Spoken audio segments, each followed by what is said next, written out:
Gênesis capítulo número 12. Eu irei a partir do verso número 4 até o final do capítulo, mas nós iremos expor hoje, pela graça do nosso Deus, até o verso de número 14. Gênesis 2, 4 a 25, vamos ler. Nós vamos expor até o verso número 14. Eu peço que os irmãos atentem à leitura da palavra do nosso Deus. Esta é a gênese dos céus e da terra. Quando fomos criados, quando o Senhor Deus os criou. Quando foram criados, novamente, esta é a gênese dos céus e da terra quando foram criados, quando o Senhor Deus os criou. Não havia ainda nenhuma planta do campo na terra, pois ainda nenhuma erva do campo havia brotado, porque o Senhor Deus não fizera chover sobre a terra. E também não havia homem para lavrar o solo. Mas uma neblina subia da terra e regava toda a superfície do solo. Então formou o Senhor Deus ao homem do pó da terra, e lhe soprou nas narinas o fôlego de vida, e o homem passou a ser alma vivente. E plantou o Senhor Deus um jardim no Éden, na direção do Oriente, e pôs nele o homem que havia formado. Do solo fez o Senhor Deus brotar toda a sorte de árvores agradáveis à vista e boas para alimento, e também a árvore da vida no meio do jardim, e a árvore do conhecimento do bem e do mal. E saía um rio do Éden para regar o jardim, e dali se dividia, repartindo-se em 4 braços. O primeiro chama-se Pison, é o que rodeia a terra de Abilá, e de Aú. O ouro dessa terra é bom. Também se encontram lá o Bidé e a pedra de ônix. O segundo rio chama-se Gion, é o que circunda a terra de Cush. O nome do terceiro rio é Tigre, é o que corre pelo oriente da Assíria. E o quarto é o Eufrates. Tomou, pois, o Senhor Deus ao homem e o colocou no jardim do Éden para o cultivar e o guardar. E o Senhor Deus lhe deu esta ordem: de toda a árvore do jardim comerás livremente, mas da árvore do conhecimento do bem e do mal não comerás, porque no dia em que dela comeres, certamente morrerás. Isso mais, Senhor Deus. Não é bom que o homem esteja só. Far-lhe-ei um auxiliador que lhe seja idôneo. Havendo, pois, o Senhor Deus formado da terra todos os animais do campo e todas as aves dos céus, trouxe-os ao homem para ver como este lhe chamaria. O nome que o homem desse a todos os seres viventes, esse seria o nome deles. Deu nome o homem a todos os animais domésticos, às aves dos céus e a todos os animais selváticos. Para o homem, todavia, não se achava uma auxiliadora que ele fosse idôneo. Então o Senhor Deus fez cair pesado sono sobre o homem, e este adormeceu. Tomou uma das suas costelas e fechou o lugar com carne. E a costela que o Senhor Deus tomara ao homem, transformou-a numa mulher e lhe a trouxe. E disse o homem: esta, afinal, é osso dos meus ossos e carne da minha carne. Chamar-se-á varoa, porque do varão foi tomada. Por isso, deixa o homem pai e mãe e se une à sua mulher, tornando-se os dois uma só carne. Ora, um e outro, o homem e sua mulher, estavam nus e não se envergonhavam. Amém. Oremos mais uma vez, meus irmãos. Bendito e gracioso Deus, rogamos pela tua graça e misericórdia, Senhor, que tu nos abençoes neste momento. Te agradecemos, ó Pai, pelo momento de gratidão ao Senhor, onde alguns puderam aqui colocar diante do Senhor os seus bens. Rogamos que o Senhor abençoe a administração deles. Mas, ó Deus, este é o momento em que recebemos do Senhor algo muito mais valioso do que bens financeiros. Precisamos, ó Deus, de Cristo. Precisamos da tua poderosa graça. Suplicamos que o Senhor dê-nos iluminação do Espírito, mova o nosso coração em amor a Cristo, sincero e verdadeiro, através da tua palavra. Assim nós te oramos. E que o Senhor salve, ó Deus, aqueles aqui que porventura estiverem e não conhecem esse bendito Salvador. E também santifique o teu povo que aqui veio te adorar, Senhor. É no nome de Jesus que nós te oramos. Amém. Qual é o paraíso que você idealiza para a sua vida? Quando você está cansado, quando você passa por certas lutas, qual é o mundo que você idealiza na sua mente? O mundo perfeito. Aquele lugar onde você não teria problema algum, aquele lugar que seria maravilhoso, prazeroso e feliz. Como é que você idealiza isso? Eu gostaria de ler uma citação do livro Cristianismo Puro e Simples, do autor C.S. Lewis, que fala-nos acerca disso. Ele diz assim: a esperança é uma das virtudes teológicas. Isso quer dizer que um olhar sempre voltado para a eternidade não é, como algumas pessoas pensam atualmente, uma forma de fuga ou ilusão, mas uma das obrigações do cristão. Perceba, alguns com medo de que o cristão ele viva totalmente fora da realidade, ou alguns com medo de que o cristão apenas pense em uma vida alegre e se esqueça de Deus, barram o pensamento de nós idealizarmos um local perfeito e um paraíso. Mas é interessante como o autor que acabei aqui de ler, ele diz não, porque isso está intrínseco, parafraseando aqui aquilo que C.S. Lewis diz, isso está intrínseco ao homem. Deus colocou em nós o desejo de estar num local perfeito, o desejo de estar num paraíso, o desejo de não ter problema algum, felicidade plena, perfeita. A questão é, qual é este lugar para você? O que tem nele? O que mais chama a atenção nele? O que é mais valioso nele? Aí está o X da questão. Ora, meus queridos, nós olhamos para esse texto e vemos o Senhor Deus nos ensinando nessa história, neste relato, acerca do paraíso que Ele plantou ali no Éden. O Senhor Deus fez um jardim no Éden, um lugar maravilhoso, perfeito, de prazeres, e colocou o homem neste jardim.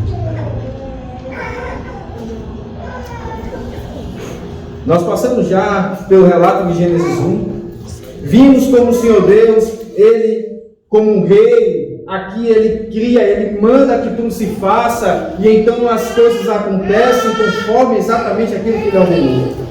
Vimos como Ele vai criando e preparando tudo para colocar a joia de toda a criação, a obra-prima maior, o homem, que é exatamente o homem que Ele cria na última ocasião. Vimos como Ele supre o homem de tudo aquilo que ele precisa. Vimos acerca, inclusive, da imagem que o homem recebe, como ele é privilegiado. Vimos como ele é feito para dominar sobre a terra, semelhante ao rei dos reis. Ele é colocado como um príncipe. Vimos que ele recebe também um cardápio maravilhoso, e aqui é necessário fazermos uma errata.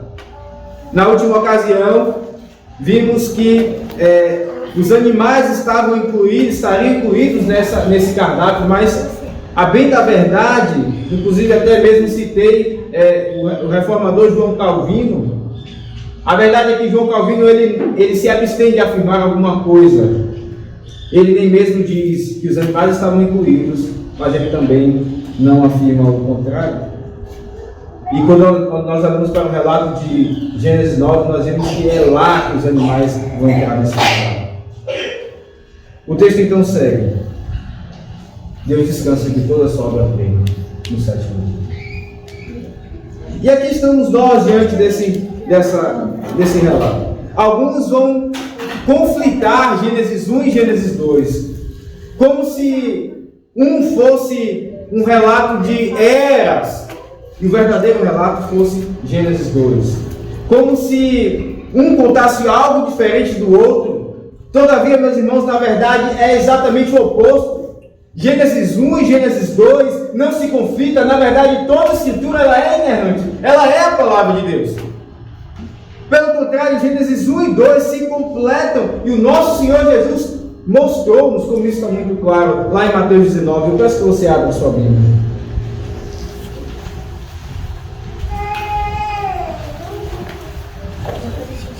Mateus 19, versos 4 e 5.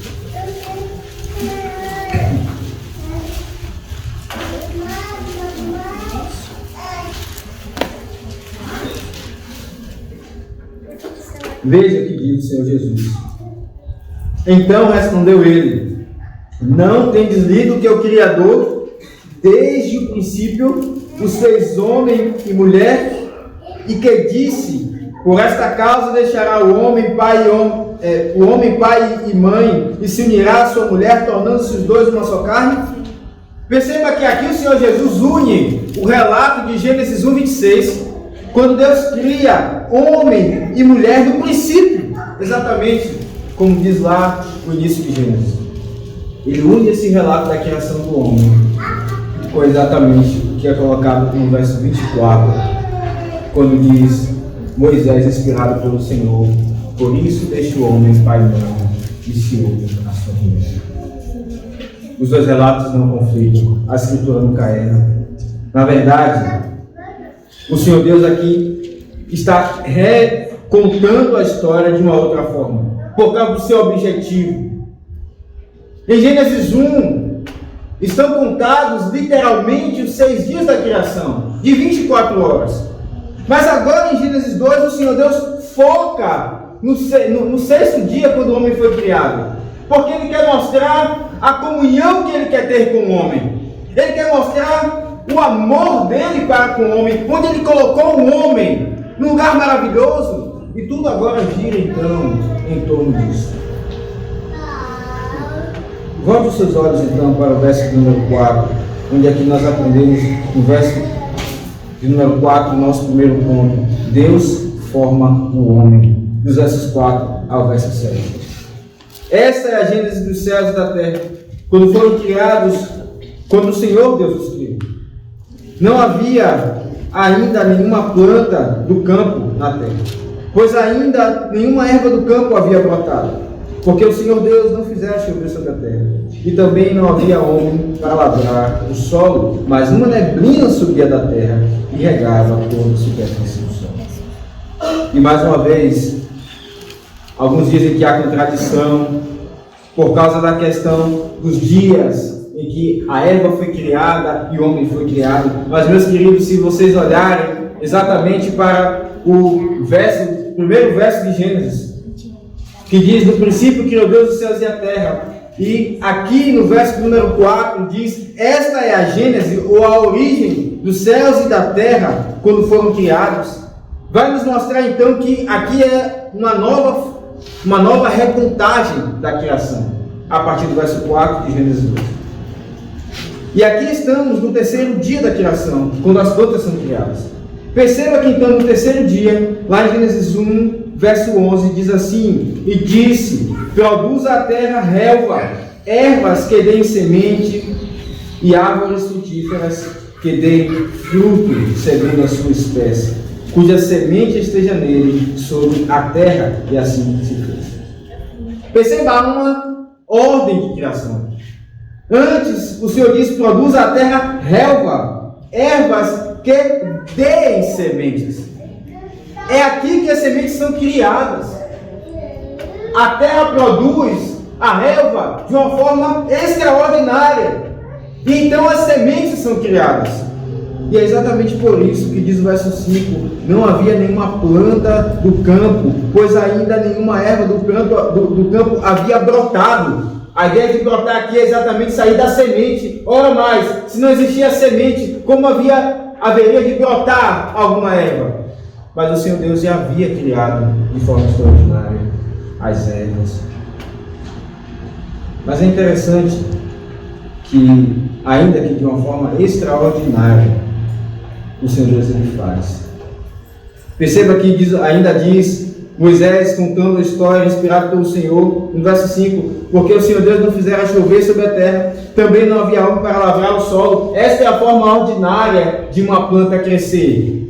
Alguém plantando, o Senhor dando luz e chuva. Mas perceba que aqui o Senhor Deus, embora não havia essa forma ordinária, ele providencia uma forma extraordinária. Verso 6 diz: mas uma neblina subia da terra e regava toda a superfície do solo.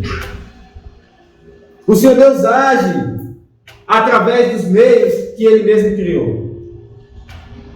Mas ele também, quando quer, age a parte desses meios. É isso que vemos aqui.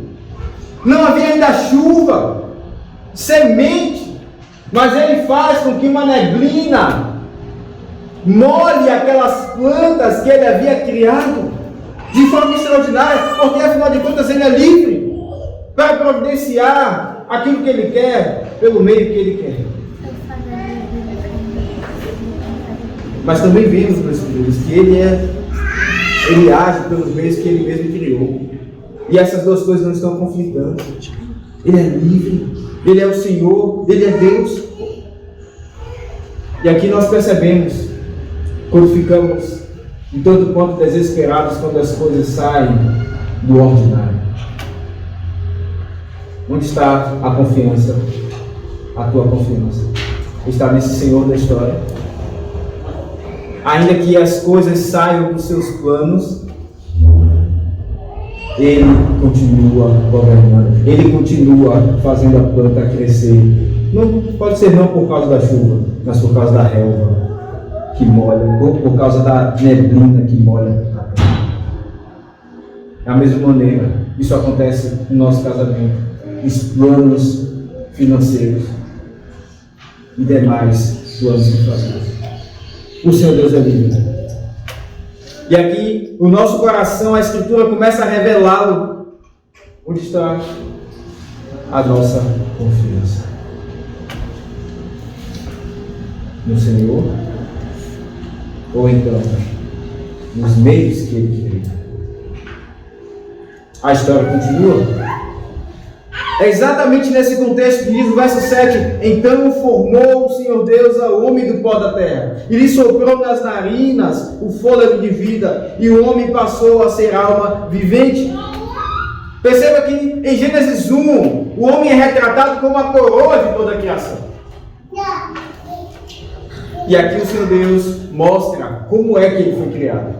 Lá em Gênesis 1 ele diz: façamos o homem a nossa imagem, a nossa semelhança. E é somente isso que diz o texto. Mas aqui o texto detalha mais, afinal de contas nós estamos vendo que Gênesis 2 foca no sexto dia, foca na criação do homem. E vemos como é que Deus fez o homem. Ele formou o pó da terra.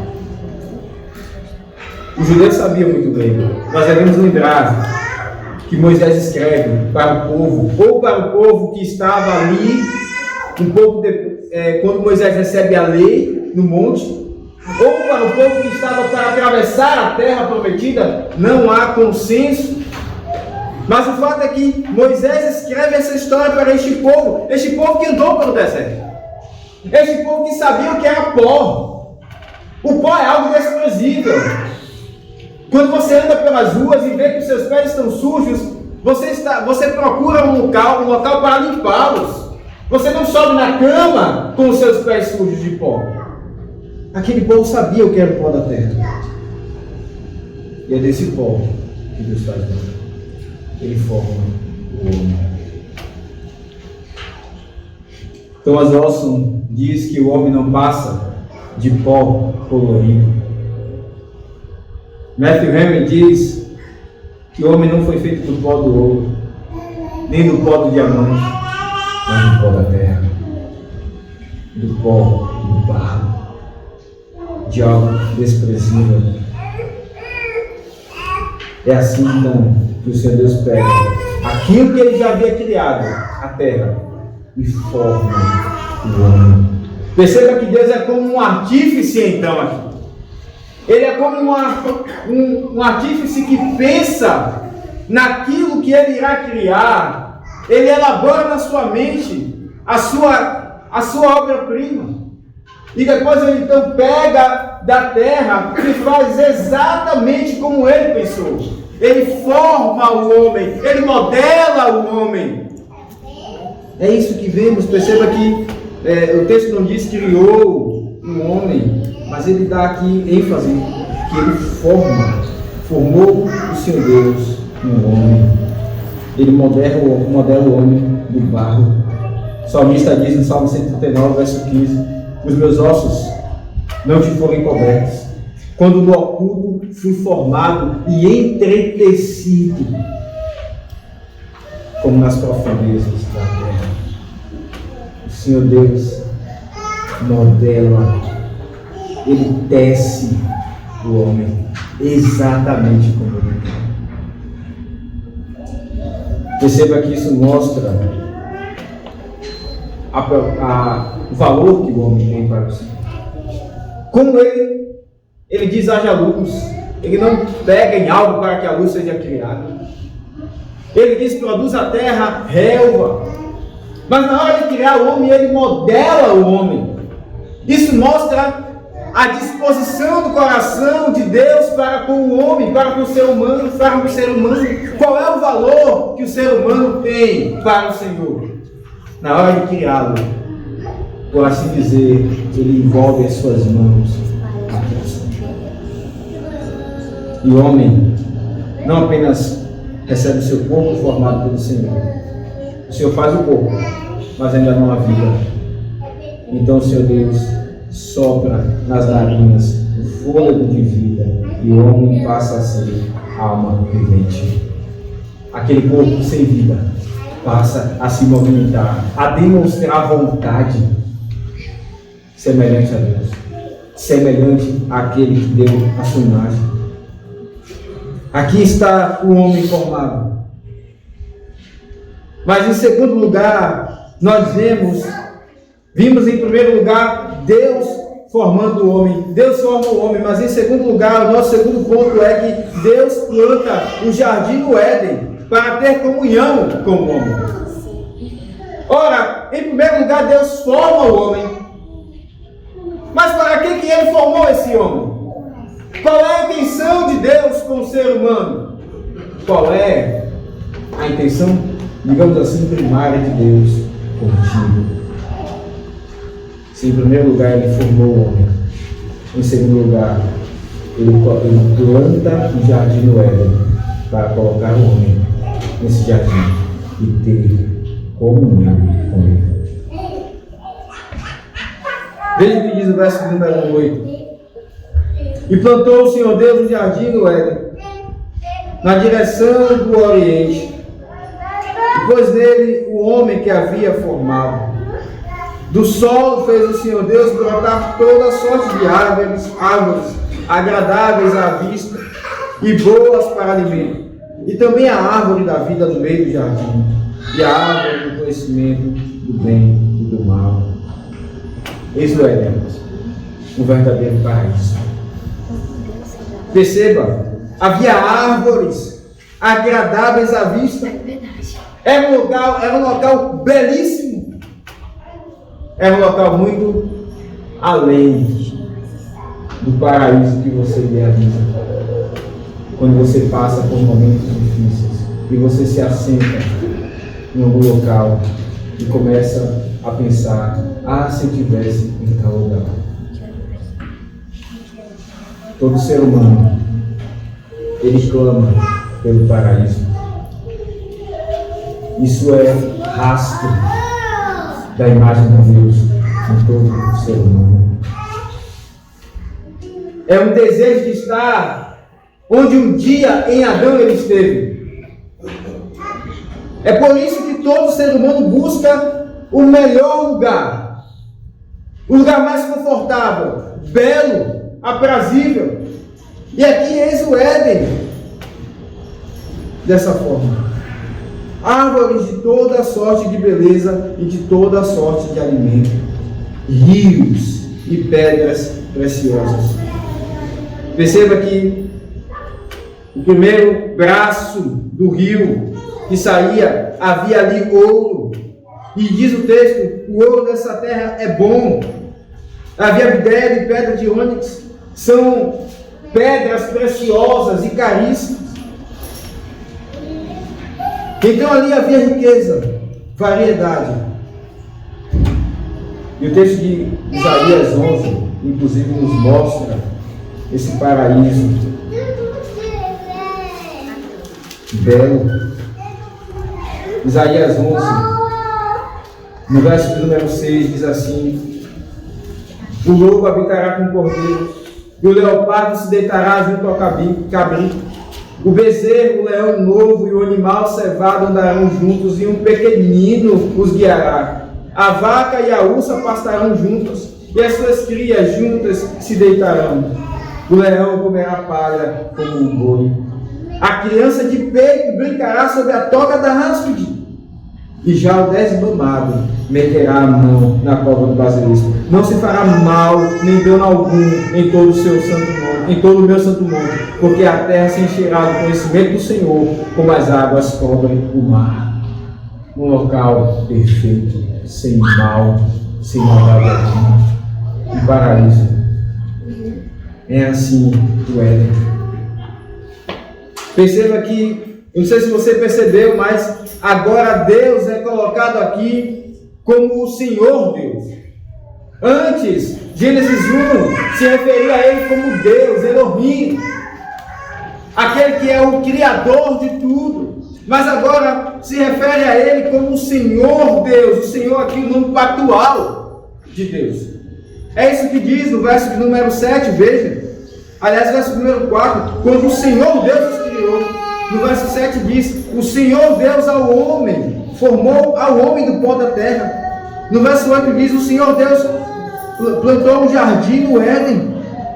No verso 9 diz: do solo fez o Senhor Deus brotar toda a sorte de árvores agradáveis à vista.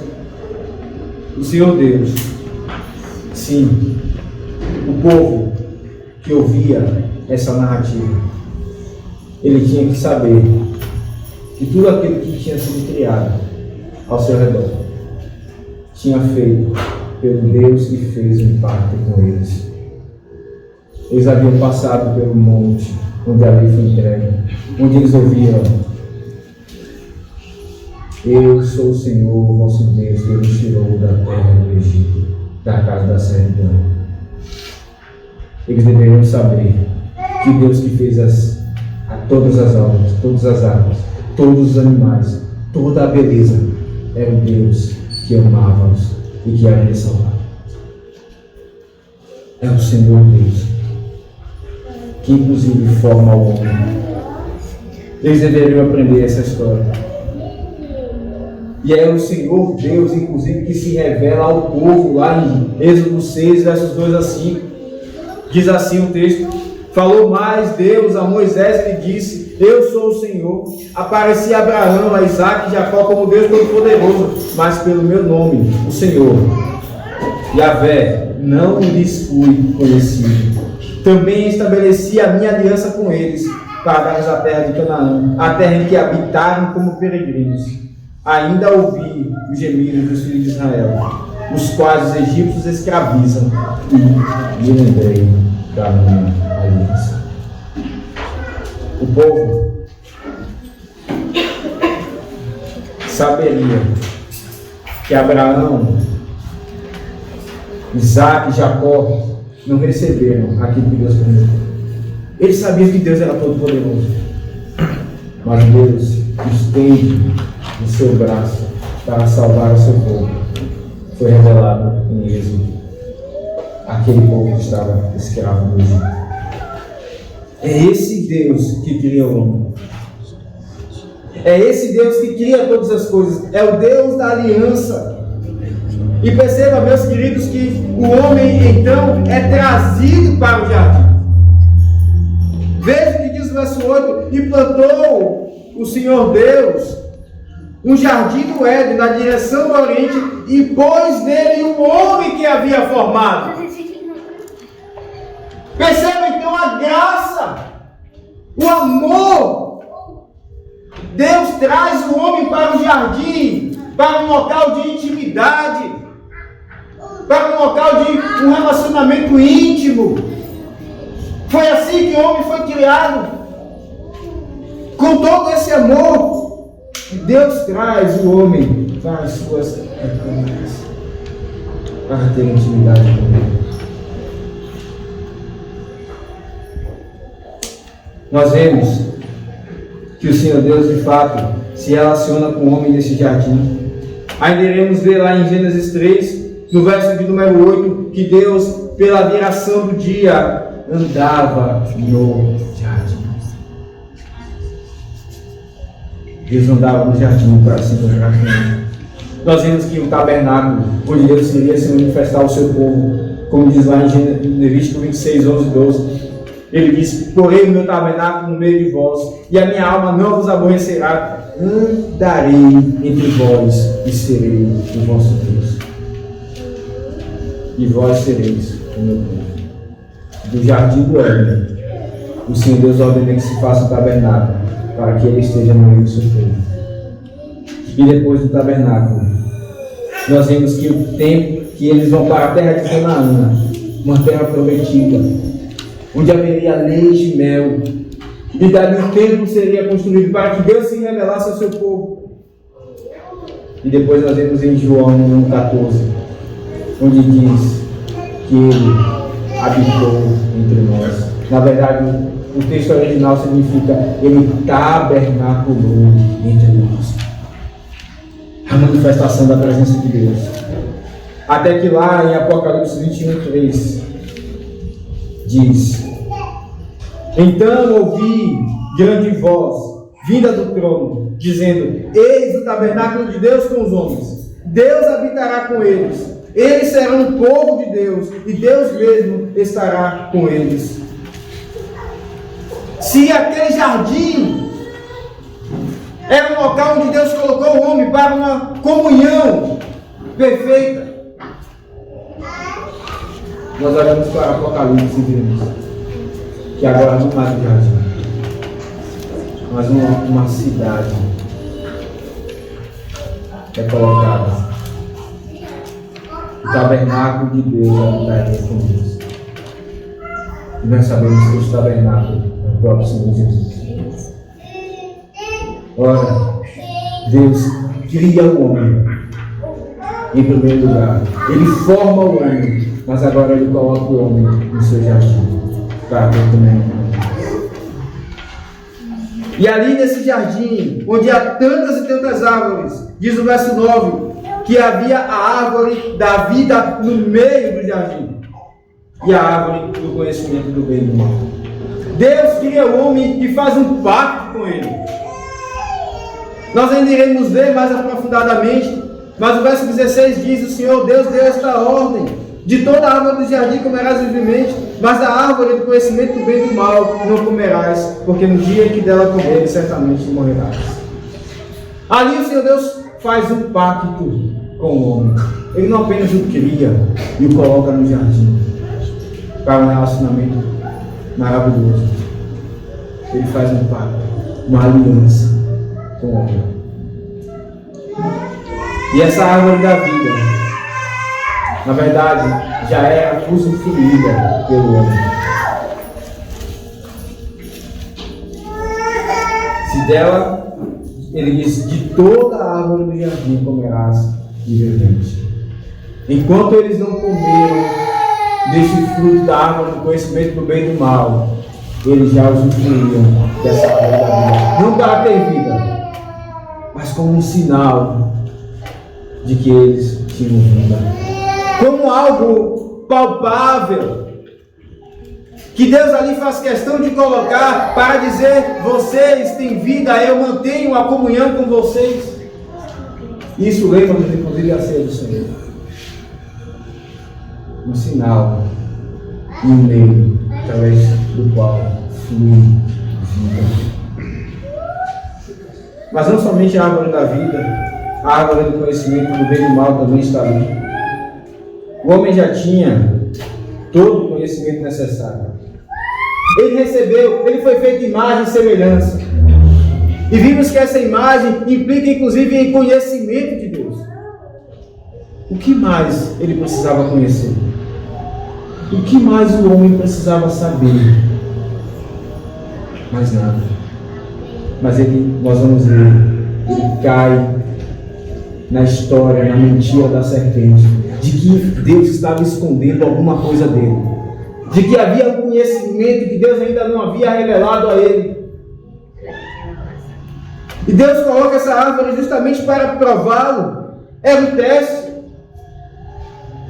E aqui vemos como mesmo no Éden, mesmo em perfeição, Deus não dá tudo ao homem.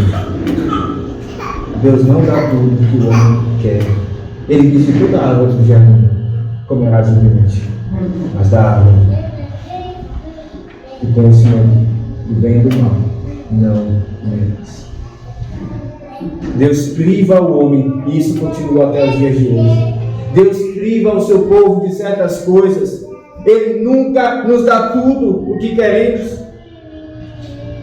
E percebemos então que nesse jardim, onde havia ali toda a árvore do conhecimento do bem e do mal, a árvore da vida, o Senhor Deus então fazia com que um rio regasse aquele jardim. E Moisés então cita, inspirado por Deus, terras que o povo conhecia. Ele cita aqui que o primeiro rio se chama Pison e fala da terra de Avilá. O segundo rio se chama Gion e fala da terra de Cush.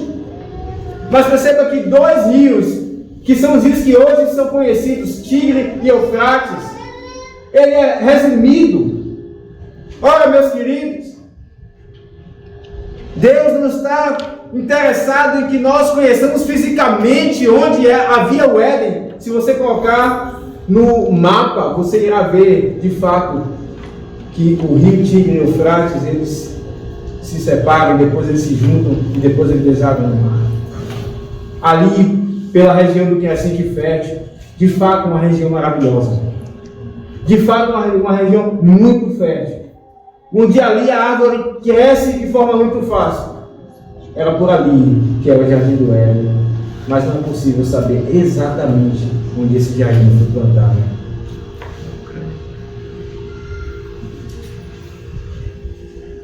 Moisés cita esses lugares para que o povo daqueles dias soubesse que o Éden de fato existia. Ele fala da Assíria, e eles sabiam bem quem eram os assírios.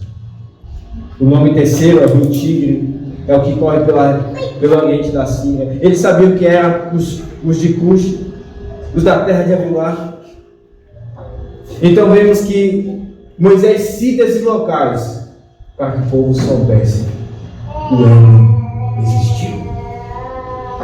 O Éden foi plantado pelo Senhor de verdade. E vemos que esse rio, ele sai do jardim, verso 10. Saiu um rio do Éden para regar o jardim, e daí se dividia. Esse rio que saía do Éden, onde estava o Senhor Deus, afinal de contas era ali onde ele viria para andar com o homem e se relacionar com ele. Saía um rio de onde estava o Senhor. E nós olhamos para Apocalipse 22, eu peço que você abra a sua Bíblia.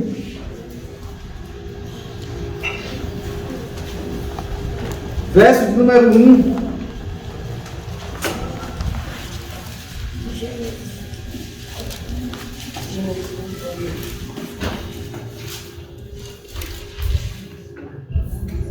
Apocalipse 22, verso 1. Então me mostrou o rio da água da vida, brilhante como cristal, que sai do trono de Deus e do Cordeiro. Exatamente lá, como lá saía um rio do jardim de onde Deus estava. Aqui em Apocalipse mostra que sai um rio do trono de Deus, onde ele está, e do Cordeiro, no meio da sua praça, de uma e outra margem do rio, está a árvore da vida, que produz 12 frutos, dando seu fruto de mês em mês, e as folhas da árvore são para a cura dos povos.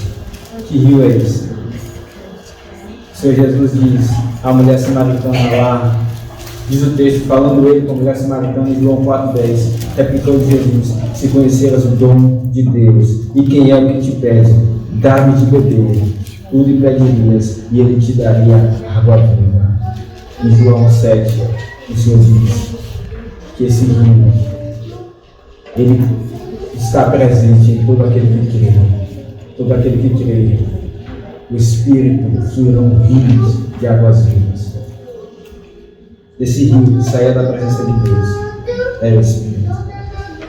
Ora, meus queridos, diante desta narrativa,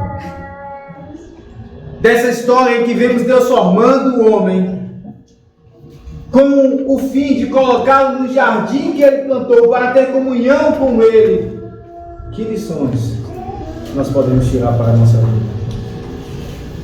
Em primeiro lugar,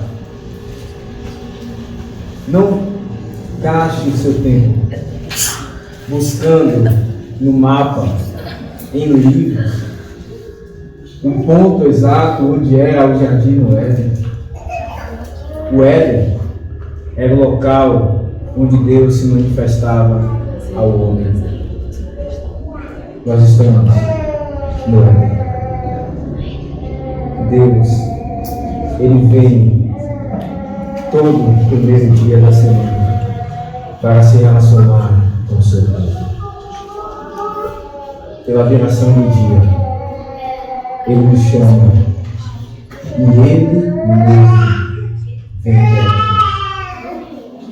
Você tem percebido a presença do Senhor em Deus? Deus fala contigo, por assim dizer, você percebe Ele entrando. Sim, não há nada de especial com esses contêineres. Mas, meus queridos, Ele mesmo prometeu que viria. E a sua palavra está aqui. E nós sabemos como nós somos lidos pela sua palavra. Nós sabemos como ela é espelho para nós. E nós sabemos que Deus fala. Você tem ouvido a voz dele? Ou o seu coração está indiferente enquanto ele fala e se faz presente? Esta é a nossa primeira aplicação. Não procure um L físico, porque estamos nele agora. É o local da manifestação da presença de Deus. A segunda aplicação que vemos aqui é: qual é o paraíso que tu idealizas? Quando você pensa numa vida melhor, quando você, num dia de calor, ou num dia de fracasso, onde você planejou algo e deu errado, então você se senta e pensa: ah, se a minha vida fosse de tal forma. Você se lembra desse paraíso? É nele que você quer estar. Você quer estar no paraíso, na verdade. Mas o que é o centro desse paraíso? São belas paisagens, um local agradável, comida à vontade, É isso então que você pensa quando você deseja o paraíso? Familiares, amados, e não há nada de pecaminoso em desejarmos encontrar aqueles que já partiram do Senhor. Pelo contrário, é na verdade um instrumento do Senhor para que desejemos mais os novos céus e nova terra. Mas este é o teu principal motivo de desejar o paraíso. E nós poderíamos aqui fazer uma lista enorme. O que você quer quando você deseja o paraíso? Qual é o centro dele? Nós vemos que Deus forma o homem e Ele o traz para o paraíso, para que ele tenha comunhão com o Senhor. Ora, o seu maior desejo, a sua maior necessidade é ter comunhão com Deus. Aquilo que mais te faz falta é o Senhor. A perfeição da tua vida é estar então no estado de vida em que você não tenha pecado algum, em que você não tenha a barreira do pecado, como Paulo presencia lá em Romanos 7. Miserável homem que sou, o bem que eu quero eu não faço, o mal que eu não quero esse eu faço. É você então chegar nesse paraíso e perceber que então não há mais nada para quebrar a sua comunhão com Deus. É isso que você mais idealiza quando você pensa no local perfeito.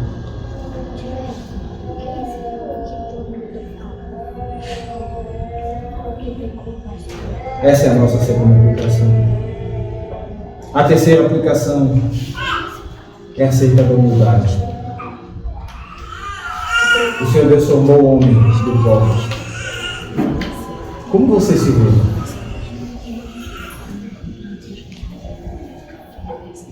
É verdade que o Senhor Deus nos deu beleza, não é? É verdade que o Senhor Deus nos deu inteligência. E tudo isso vai somando a tudo aquilo que nós somos. Mas não se esqueça, você e eu não passamos. Nós somos pó. Do pó vieste, e ao pó voltarás. É importante que você se lembre disso. Quando você olhar para o seu corpo, vocês que são jovens, olharem para si e virem vigor. E quando o mais velho disser calma, não vá por aí, e você achar que pode muitas coisas pelo simples vigor do seu braço, e desprezar o fato de que o mais velho já passou por esse local, e ele experimentou, quebrou a cara, então diz para você, jovem, não vá por aí. Você se esquece que você não passa de pó. Você se esquece que os anos vão passar e você irá envelhecer. Deus tomou o pó e formou o homem. O que nós pensamos que somos? É verdade que quando alguém nos confronta, por vezes nós pensamos, quem ele pensa que é? Não é verdade? Para me dizer isso. Como se nós fôssemos algo demais. Você e eu somos pó. Ora, meus irmãos, como nós na verdade devemos guiar isso e olhar para aquele que se permitiu, por assim dizer, também ser formado. Aquele que é Deus. Aquele que é o Todo-Poderoso. Aquele que formou o homem. Se permitiu ser formado e entretecido no ventre de Maria. Ele foi também entretecido, sim, é verdade, sem pecado, mas ele se permitiu ser feito pó, igual a mim e a você. Oh, como isso deve nos envergonhar. como isso deve baixar a sua bola.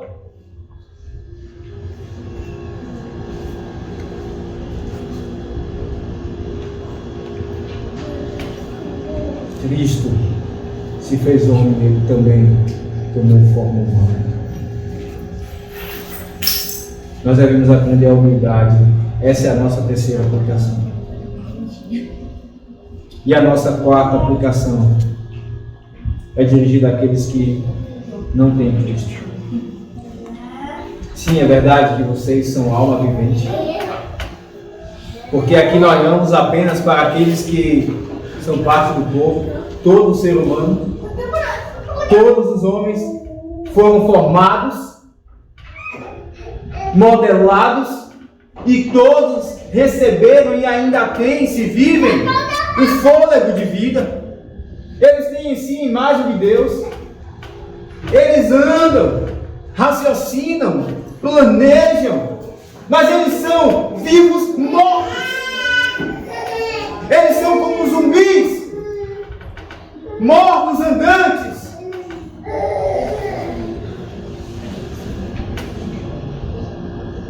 Porque Cristo disse: eu sou o caminho, a verdade e a vida.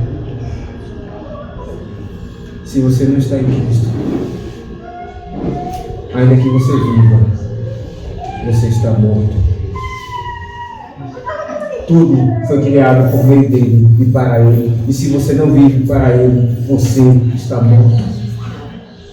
A sua vida não tem sentido. Você é uma anomalia da criação. É isso que você deseja continuar sendo? Diante desse Deus tão bondoso que te fez para que você tivesse comunhão com Ele. Você irá continuar desprezando esse convite tão maravilhoso? Olhe para Cristo. Olhe para Ele e veja como Ele encarnou a morte, por assim dizer. Ele morreu. Ele sofreu. As espadas do Senhor o atravessaram. Ele experimentou a morte. Nós não podemos mencionar isso, mas a verdade é que ele experimentou a morte infinita no espaço de alguns dias. Para que você, que não conhece a Cristo, se sendo um eleito, possa crer nele, possa olhar para tudo que você é, uma anomalia, uma deformação de tudo aquilo que Deus te fez, e possa ser feito nova criatura. Ó, meu querido, minha querida, se você não ama Cristo, viva, creia nele. E ainda que você não tenha muitas posses, ainda que você seja uma pessoa pouco expressiva, você viverá. Que o Senhor Deus nos abençoe. Depois dessa mensagem, você deve retornar à pergunta inicial e pensar: qual é o teu paraíso ideal? Eu espero no Senhor que quando você pensar no local perfeito, de descanso, de paz, de beleza, o Senhor Deus seja o centro desse local. Que Ele nos abençoe. Amém.